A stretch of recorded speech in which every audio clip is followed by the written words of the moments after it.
నమస్తే, నేను మీ సతీష్. ఎలక్టోరల్ బాండ్స్కి సంబంధించి సుప్రీంకోర్టు ఈ రోజునైతే కనుక ఒక సంచలనమైనటువంటి తీర్పుని వెలువరించింది. ఈ తీర్పు ప్రస్తుతం రాజకీయ వర్గాల్లో ఒక ప్రకంపనలు సృష్టిస్తున్నటువంటి పరిస్థితులు అయితే కనిపిస్తూ ఉన్నాయి.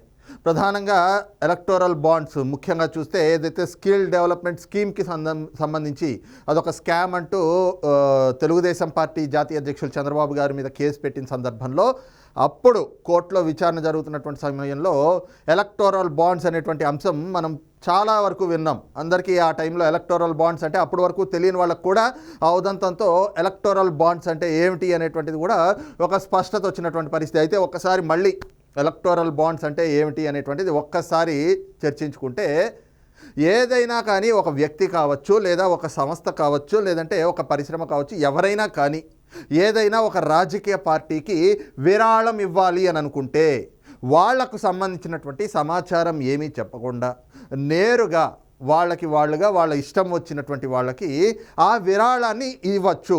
ఆ విరాళానికి సంబంధించి అంటే ఎలక్టోరల్ బాండ్స్ అనేటువంటిది కూడా ఎప్పుడు అంటే 2018 ఆ సంవత్సరంలో కేంద్ర ప్రభుత్వం ప్రజాప్రాతినిధ్య చట్టంలో ఒక సవరణ చేస్తూ ఈ ఎలక్టోరల్ బాండ్స్ అనేటువంటి ఒక అంశాన్ని కూడా తెరపైకి తెచ్చింది. ఆ రోజు నుంచి ఎలక్టోరల్ బాండ్స్ అనేటువంటివి కూడా అమల్లోకి వచ్చినటువంటి పరిస్థితి. దానికి ఇందాక చెప్పినట్లుగానే ఏ రాజకీయ పార్టీకైనా ఎవరైనా ఏ సంస్థ అయినా ఒక విరాళం ఇవ్వాలి అని అనుకుంటే అది ఈ ఎలక్టోరల్ బాండ్స్ రూపంలో ఇవ్వచ్చు. అయితే ఈ ఎలక్టోరల్ బాండ్స్ ఎలా ఇవ్వాలి, ఎక్కడి నుంచి ఇవ్వాలి, ఎవరెవరి ద్వారా ఈ ఎలక్టోరల్ బాండ్స్ ఇచ్చే అవకాశాలు ఉన్నాయని చూస్తే దీనికి సంబంధించి కూడా కేంద్ర ప్రభుత్వం ఆ రోజున చట్ట సవరణ చేసేటువంటి సమయంలో ఎలక్టోరల్ బాండ్స్ అనేటువంటిది కేవలం భారతీయ స్టేట్ బ్యాంక్ అంటే స్టేట్ బ్యాంక్ ఆఫ్ ఇండియా నుంచి మాత్రమే, ఆ ఒక్క బ్యాంకుకి మాత్రమే ఈ ఎలక్టోరల్ బాండ్స్ అనేటువంటిది ఇష్యూ చేసేటువంటి అవకాశాన్ని ఇచ్చింది. అంటే ఫర్ సపోజ్ నేనే ఉన్నాను, నేను ఏదైనా ఒక రాజకీయ పార్టీకి విరాళం ఇవ్వాలి అనుకుంటున్నాను. ఆ సందర్భంగా నేను స్టేట్ బ్యాంక్కి వెళ్ళి నా పేరు అలాగే నా వివరాలు, కొన్ని వివరాలు ఏవైతే ప్రాథమికంగా ఇవ్వాల్సిన ఉంటాయో ఆ వివరాలు ఇచ్చి నేను ఏ రాజకీయ పార్టీకి విరాళం ఇవ్వాలనుకుంటున్నాను, ఎంత విరాళం ఇవ్వాలనుకుంటున్నాను అనేటువంటిది అక్కడ నేను మెన్షన్ చేసి వాళ్ళకి నేను డబ్బులు చెల్లించినట్లయితే వాళ్ళు నాకు ఆ బాండ్ ఇస్తారు. ఆ ఎలక్టోరల్ బాండ్ తీసుకెళ్ళి నేను ఆ రాజకీయ పార్టీకి నేరుగా ఇవ్వచ్చు. ఇదంతా కూడా ఆ రోజున 2018లో కేంద్ర ప్రభుత్వం తీసుకొచ్చినటువంటి ఒక చట్ట సవరణలో భాగం. అయితే దీనిపైన కొన్ని అభ్యంతరాలు కూడా వ్యక్తమైనాయి. ప్రధానంగా ఈ అంశానికి సంబంధించి సుప్రీంకోర్టులో ఒక ప్రజా ప్రయోజన వాద్యం అంటే పిల్ కూడా దాఖలైంది. ఎందుకు అంటే ఈ విధంగా ఎలక్టోరల్ బాండ్స్ ఇవ్వటం అనేటువంటిది ఒక క్విట్ ప్రోకో అంటే కొంత అవినీతికి లేదంటే అక్రమ మార్గాల్లో అంటే బ్లాక్ మనీ ఏదైతే ఉందో ఆ బ్లాక్ మనీని రాజకీయ పార్టీల్లోకి తరలించి తద్వారా దాన్ని వైట్ చేసుకునేటువంటి అవకాశం ఉంది. అంటే ఎంతగానో అవినీతి చోటు చేసుకునేటువంటి అవకాశం కూడా ఉంది అనేటువంటి అభిప్రాయాల్ని వ్యక్తం చేస్తూ ఈ ఏదైతే భారతదేశంలో ఆల్రెడీ ఇప్పటికే సమాచార హక్కు చట్టం కూడా అమల్లో ఉంది కాబట్టి ఈ ఎలక్టోరల్ బాండ్స్ అనేటువంటిది ఏదైతే కేంద్ర ప్రభుత్వం తీసుకొచ్చిందో ఈ అంశం సమాచార హక్కు చట్టానికి కొంచెం విరుద్ధంగా ఉంది కాబట్టి మనకి సమాచార హక్కు చట్టం అమల్లో ఉన్న దేశంలో ఉంటూ దానికే విఘాతం కలిగించే విధంగా ఎలక్టోరల్ బాండ్స్ అనేటువంటిది తేవటం అనేటువంటిది కూడా కొంత ఇబ్బందికర వాతావరణం, దీని ద్వారా అవినీతి పెద్ద ఎత్తున జరుగుతుంది అనేటువంటి అభిప్రాయాలతో కొంతమంది అభ్యంతరాలు చెప్తూ సుప్రీంకోర్టులో దీనిపైన ఒక పిల్ కూడా దాఖలు చేశారు. అయితే అప్పటి నుంచి ఈ కేసు నడుస్తూ ఉంది. ఈ కేసుకు సంబంధించి అనేక సందర్భాల్లో సుప్రీంకోర్టులో విచారణ జరిగినటువంటి క్రమంలో ఈ కేసు అయితే గనక 5 సభ్యులతో కూడినటువంటి ఏదైతే రాజ్యాంగ ధర్మాసనానికి ఈ కేసు బదిలీ అవుతూ వచ్చింది.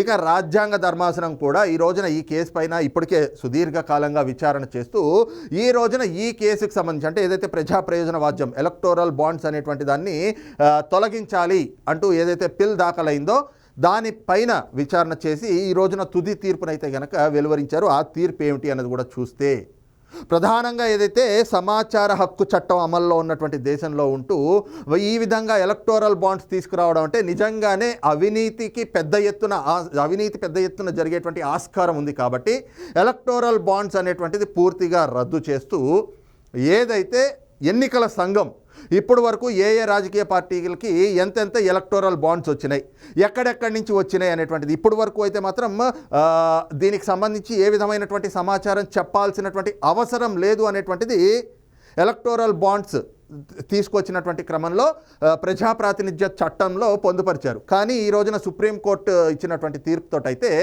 ఎన్నికల సంఘానికి ఇప్పుడు ప్రతి రాజకీయ పార్టీ ఎవరెవరికైతే గనక ఎలక్టోరల్ బాండ్స్ వచ్చినాయో ఆ ప్రతి రాజకీయ పార్టీ వాళ్ళకి ఎంతెంత విరాళాలు వచ్చినాయి, ఎవరి దగ్గర నుంచి వచ్చినాయి, ఏ విధంగా వచ్చినాయి, ఈ యొక్క ప్రతి ఒక్క అంశాన్ని కూడా ఈ రోజున ఎన్నికల సంఘానికి ఒక నివేదిక ఇవ్వాలి వాళ్ళకు వచ్చినటువంటి ఎలక్టోరల్ బాండ్స్ పైన.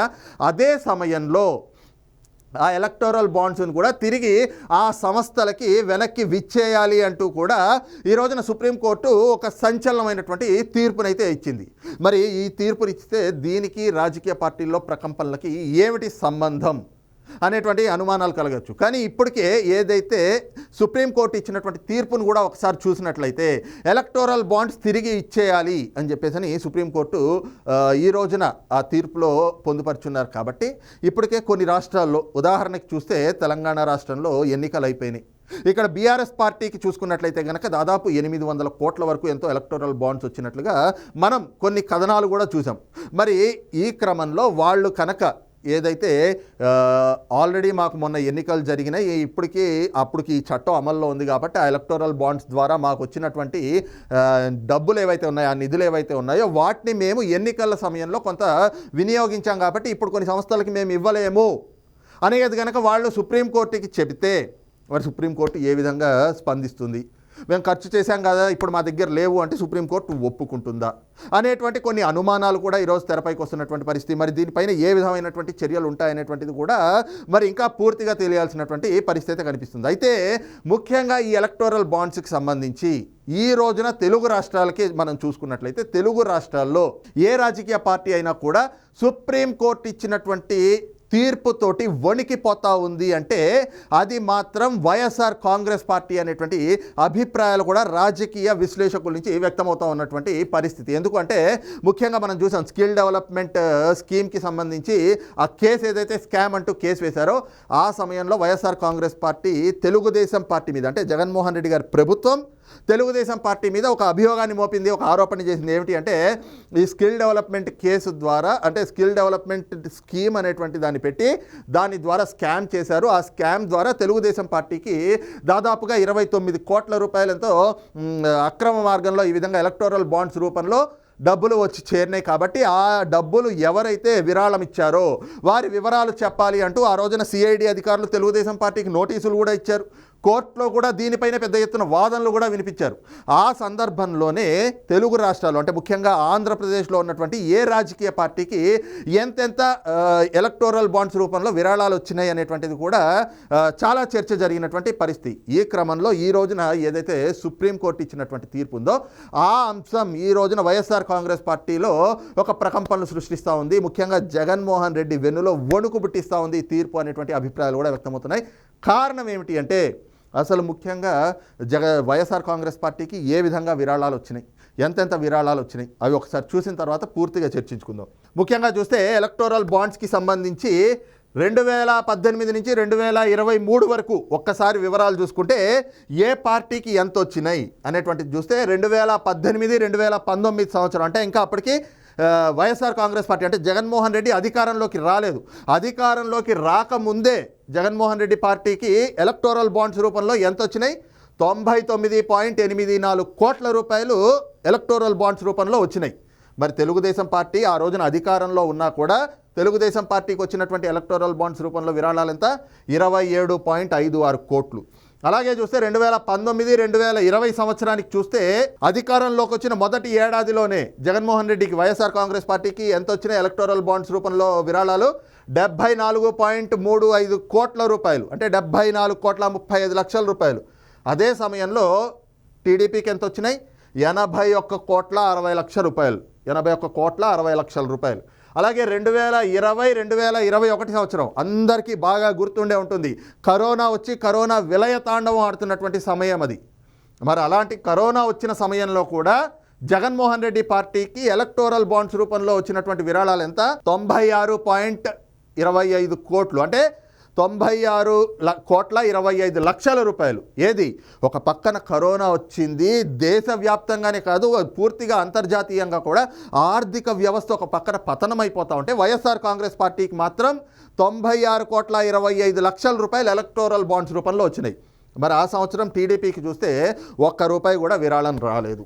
అలాగే 2021, 2022 సంవత్సరం చూసినట్లయితే 60 కోట్ల రూపాయలు వైఎస్ఆర్ కాంగ్రెస్ పార్టీకి ఎలక్టోరల్ బాండ్స్ రూపంలో విరాళాలు వచ్చినాయి. మరి అదే సంవత్సరం తెలుగుదేశం పార్టీకి 2021, 2022లో చూస్తే ₹3,50,00,000 మాత్రమే వచ్చినాయి.